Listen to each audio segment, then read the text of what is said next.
tanpa banyak basa-basi, langsung eksekusi. Itulah Deddy Mulyadi. Hah? Kok bisa? Kalau ini Kami yang datang bener. ke Kota Bogor untuk melihat langsung bencana longsor yang terjadi di daerah Batu Tulis. Namun anehnya hanya dengan obrolan singkat, sebuah kesepakatan besar terjadi. Padahal tanpa rapat sama sekali, Kang Deddy mengajak wali kota Bogor untuk bersama-sama mengeluarkan anggaran dengan cara patungan. Hal ini disambut baik Pak Wali Kota Bogor dengan gembira. Targetnya adalah di perubahan anggaran provinsi Jawa Barat harus segera dibangun.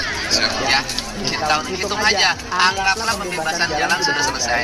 Anggaplah pengecekan sudah selesai. Hitung berapa rencana biayanya. Ya, masuk di perubahan artinya tahun ini segera dibangun. Ini aja. Pembebasan jam berapa ya pembebasan? Mau nggak setengah-setengah? Ya udah. Setengahnya dari perubahan. Cepat. Ya, udah selesai ya. Jangan lupa like dan subscribe agar tidak ketinggalan info